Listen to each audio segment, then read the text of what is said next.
wake that ass up. Early in the morning. The Breakfast Club. Morning, everybody. It's DJ NV, Jess Hilarious, Charlamagne the Guy. We are the Breakfast Club. Let's get in some front page news. Good morning, Tez. Good morning, DJ NV, Jess Hilarious, Charlamagne the Guy. Peace, Tez. Good morning, Tez. We start off with some quick sports. Jason Kelce retires from the NFL after 13 seasons with the Eagles, so congratulations to him. I Salute thought to he him. already had announced that. I could have swore I thought he announced that already. Well, he said he was, but this was the official This is the announcement. official? Okay. Yep, and the Broncos release Russell Wilson. Now, he still gets the $82 million? I don't think so. No. And he could go to another team and get more money? No, I don't think he gets the $82 million. I think he does get the $82 Was it million. guaranteed? Yes. Oh, it was? Oh, okay. Well, congratulations. So he to him gets then. dropped. He gets the $82 million and then gets to sign with a new squad for whatever that. We're dropping the clues bombs for his agent. Jesus. His agent got him a guaranteed contract. That's amazing. Jesus, that's a lot of money. Oh, yeah. The Broncos will take on $85 million in dead cap. Whatever that means. It means he's getting paid. Damn. Man, all right. Well, now let's start off with Trump, Tez. What happened with Trump yesterday? So yesterday was all over the news. The Supreme Court issued its highly anticipated decision siding with former President Donald Trump in a challenge to his eligibility to a second term in office. Let's take a listen, and I'm going to give you some more information on the other side. The justice is ruling that states cannot bar Donald Trump from running for another term, even though he is accused by some of insurrection. Colorado and several other states were seeking to disqualify Trump because of his actions surrounding the January 6th attack on the U.S. Capitol. Now, today's decision was unanimous. All 9 justices agreed that Trump cannot be barred from the ballot, in perhaps the most important ruling by the nation's highest court about a presidential election in more than 2 decades, since the decision of Bush versus Gore in 2000.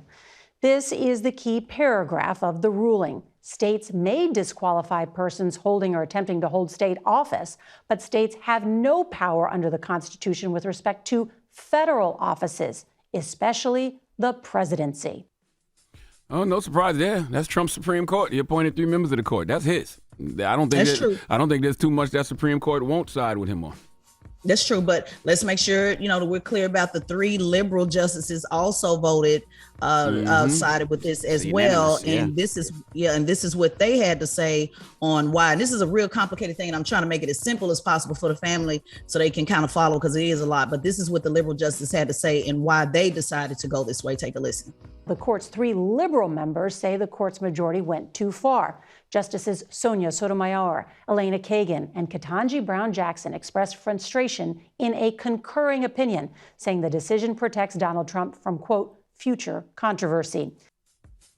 Yeah, I have no idea what the hell they're talking about. Either something is right or it's wrong. And, okay. I know what they're trying. I guess it's more complicated than we know. And I know you're about to explain it, Ted. But the optics of it is that, insurrection don't matter in this country. Yeah, that's definitely the optics of it. And I'll try to just break it down in simple terms. Bottom line is the 3 liberal justices said, it's going to cause more chaos, cause more problems, basically. And I'm translating, trying to give it in simple terms. It's going to cause more problems if they interfere, and that you can't just, they call it patchwork this together. You can't have some states that will allow them and some states that will not. So they're saying, hey, this needs to be, if it can't be consistent, nothing at all. This is, and again, I'm just paraphrasing it in simple terms. Now, the conservative justices said, well, we want Congress to make that decision. And they went even further to say not only should Congress make that decision with a presidential candidate, but any federal candidate, they should be able to make that decision. And then the liberal justices says, no, wait a minute, hold up. Now you're going too far. Now you're making it even more impossible to hold anybody accountable. So end of the day, all 9 agreed. All 9 decided that the Supreme Court should stay out of this, which, to your point, Charlamagne, it makes it seem, well, what was the 14th Amendment about in the first place, right, from the optics of it? But we do want to make sure everybody knows that, yes, the liberal justices also agree with this as well. Now, the second issue on the table is if Trump will receive immunity or not. And they will hear that case in, because I know you had asked about that. They'll hear that case in April. Mm-hmm. And they said it's going to cause chaos, more chaos than an attempted coup. Right. How is it interference if it's in the 14th Amendment? I don't know. I have no idea. We in the end game now. I can't even remember all these charges. Trump wasn't found guilty for insurrection, was he? Or was he hasn't been found guilty of nothing yet. So it's just charges. Mm-hmm. Okay, Right. so they're basically saying because he's just being charged, they can't take him off the ballots. But my question to you is when we have all these problems with gun laws from state to state and abortion bills from state to state and even marijuana and cannabis from state to state, they were so easy to do that. But everybody has problems. I mean, you could be having a little bit of marijuana in, let's say, New Jersey, and then you drive over the border to Delaware or to Pennsylvania, you get arrested for it. It's this, right. It's now very what odd you're to me. talking about, and what you're talking about, and you'll hear conservatives talk about this all the time. And Reagan talked about this states' rights. You'll hear conservatives say, "Oh, it's all about states' rights." And so, what Colorado is saying, give us states' rights and allow us to say who we determine should be on our ballot. And we believe that he caused an insurrection. So Colorado's saying no, he should not be on our ballot. What the Supreme Court is saying is, but you're talking about a federal candidate. Correct. So when you start talking about a federal candidate, now you're involving the federal. Now, let's say if he was running for state governor, this will be a totally different conversation, if that makes sense. Right. I'm trying to make it, as less complicated as possible. Yeah. So when you're talking about marijuana, when you're talking about those other those things, those are state level things, which, I'm a proponent of states' rights in some cases, but the federal government is saying, no, when you start talking about the federal, now we got to get involved. And that's what makes it complicated, because like to Charlamagne's point, insurrection is insurrection. And what is the point of having a 14th Amendment if you can't enforce it? And so Congress it's on them now. And of course, we know they'll probably do absolutely nothing. Nothing matters because nothing matters. We in the end game now, man. Let's just have some fun, okay? Let's just have some fun. Horrendous. That's right. What are you gonna do? Having fun. We're on the Breakfast Club. Let's go. Put up on the Breakfast Club. Let's go. Let's have some fun. Let's go. All right. Well, that is front page news. What are we talking next hour? Well, today is Super Tuesday, guys. So I want to break that down to the family so they know exactly what Super Tuesday is and who'll be voting today. And then also I want to give you some information on how staring at your phones is hurting the Gen Zers, I think, all across the board. But people are going blind, nearsightedness from staring at our phones so much. So I'm going to give you some of that information at 7 o'clock. And also, I just want to let y'all know Powerball and the Mega Millions is super high today. I think it's like 500, 600 million, too. Powerball, yeah, that's right. Well, make sure y'all play that so y'all can get my fireworks. Get it off your chest. 800-585-1051. If you need to vent, phone lines are wide open. Call us up right now. It's The Breakfast Club. Good morning. Wake that ass up. Early in the morning. The Breakfast Club. Morning, everybody. It's DJ NV, Jess Hilarious, Charlamagne the Guy. We are The Breakfast Club. Let's get in some front page news. Good morning, Tiz. Good morning, DJ MV, Jess Hilarious, Charlamagne the Guy. Good morning. Jumping some quick sports. Jason Kelsey, he retired after 13 years with the Eagles, so salute to him. Nice. And also, Broncos released Russell Wilson. He's still owed $85 million. It looks like he'll get that $85 million and a chance to sign with another team, which is crazy. So salute to Russell Wilson. Yeah, I'm not mad at him, and salute to his agent for securing such a contract the way he gets his guaranteed money. That's very hard to do in the NFL. Mm-hmm. And salute to his thank you note. He actually is one of the first football players I actually seen to write a whole thank you note. Thanks for having him. Thanks for embracing his family and all that to them. I saw that yesterday. So good. Yeah, I'm gonna be honest with you. The Broncos ain't deserve no thank you. Okay, well. He did nothing there. He was only there 2 years. In and out. I guess he said thank you for the money. Thank you. Damn, he said thank you. Yeah, they paying him, so I guess that's about it. All right. Well, Tez, today is Super Tuesday. Yes, it is. Super Tuesday is a big day for the presidential primary race. 16 states in total, plus the territory of American Samoa, heads to the polls. Let's take a listen. In the final sprint of the Republican primary, Donald Trump and Nikki Haley bracing themselves for Super Tuesday. Get everyone you know to the polls so we can trounce Haley. This is about, do you want more of the same, or do you want to go in a new direction? With contests in 15 states and one territory voting tomorrow, more than 1/3 of all GOP delegates will be up for grabs. Haley is only falling further behind Trump, interrupted by his supporters at a rally in Maine. Trump country, remember that! The former president winning more contests over the weekend, picking up delegates in Idaho, Michigan, and Missouri, rallying the Republican Party around him over his 91 criminal charges. Over the past few weeks, we've been on a rocket to the Republican nomination. It's been a rocket. Haley winning over moderates, scoring her first 2024 victory in the GOP primary in Washington, D.C. It's been a rocket.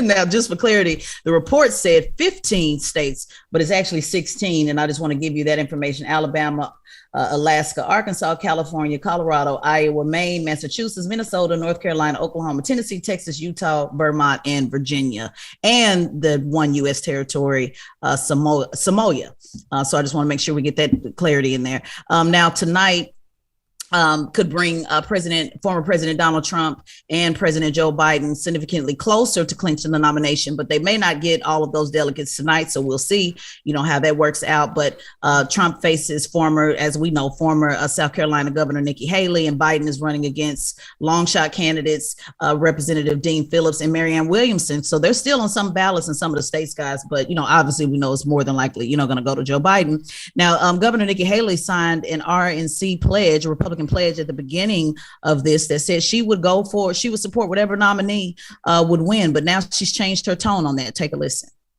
The RNC is now not the same RNC. I think I'll make what decision I want to make. Haley also with this warning to Republicans that Trump may not follow the Constitution if reelected. You always want to think someone will, but I don't know. When you go in and you talk about revenge, when you go and you talk about vindication. When you go and you talk about what does that mean? Yeah, so what does that mean, guys? What does vindication mean? Anybody in the class want to take a guess? Vindication from who? Trump? Yeah, she's saying Trump is talking about vindication. What does that really mean? We know exactly what it means. We got to stop asking questions, Tez. You know what I'm saying? We got to stop asking questions because we know what the answer is. We know that Trump is going to have vindication against all his political opponents. He's going to have revenge. He's going on a revenge tour for everybody who's put criminal charges on him. We know this already. Mm-hmm. Like there's no need to ask questions. Answers. I mean, we know the answer. Which is bottom line, this is going to be between Trump and Biden, period. And so it's just going to be a matter of who is going to be able to get their vote out, who's going to be able to win in November. And that's it. That's all. It's not going to be the Supreme Court that's going to come in and save the day. It's not going to be even these court. Mm-hmm. No, you're right, Ted. And what scares me the most, man, is I keep saying it over and over. This year is all about the Republicans who are the crooks, the Democrats who are the cowards because they don't fight enough, and the couch. I'm not sure that either party is energizing folks to get off the couch. So if you're not energizing folks to get off the couch, then you just got to rely on like your regular base to show up. And I think Republicans' regular base will show up more than liberals will in November. And when we talk about things like voter suppression, Democrats' only defense against voter suppression is the largest turnout in American history. We need the largest voter turnout in American history. I don't see that happening this year. So they in trouble unless something changes over the next few months. But they're gonna be mad at you. They're gonna say this is MAGA talking points. Just speaking the truth. This is just the reality of it, guys. I would hope everybody in the Biden administration, everybody on the Biden campaign trail would be talking to them just like this. Where is the sense of urgency? Light a fire up under them. Try to figure things out. Stop focusing so much on Donald Trump. Donald Trump people are going to be there. Focus on those people that are going to be sitting on that couch, those independents, those people that are just, disenchanted with the voting process that don't feel like coming out in November. How are you going to energize them? Because you're going to need the largest voter turnout in the history of America. Watch, you're going to start hearing that rhetoric in about another 2 months. They better start writing some checks. What do you suggest? They better start writing some checks. That's about, we talked about this before. Send out some, do something. Besides just saying, I was watching yesterday, Representative Clyburn said that he's at the mercy of the media, to tell Joe Biden's story. But is he really? Or is it that they're not getting the message out? What do you think? I spoke to my OG yesterday. Salute to my OG, Mr. Clyburn. We had a long conversation about the media yesterday. And, one thing that we both agreed on is the same thing that I've been saying, Fox News and right-wing outlets, they just do a great job of pushing their narrative. And what the left wing does is they just respond to the right's narrative. So guess what happens? Everybody ends up talking about Trump. So they'll spend a week talking about Trump sneakers, but I'm talking about the left. The left will spend a week talking about Trump and sneakers, but won't talk about Joe Biden or any of his accomplishments. And then you wonder why people think, nothing is being done on their behalf. But then also, Mr. Clyburn crushed me out about something else. But that's a whole other conversation. All right. It's my OG. Salute to Mr. Clyburn. Well, that is front page news. I know we had another story, but we ain't got no time, Tez. Oh, no problem. We'll get to it later on this week. And make sure you follow at Tezlin Figaro on all social media platforms and subscribe to the Straight Shot No Chaser podcast on the Black Effect iHeartRadio Podcast Network. All right, now when we come back, comedian Chico Bean will be joining us. He's on a tour right now. The name of the tour is We Them Ones Comedy Tour. We Them Ones Comedy Tour, that's right. Mm-hmm. And we're going to kick it with him next. So don't move. It's The Breakfast Club. Good morning. Wake that ass up. In the morning. The Breakfast Club.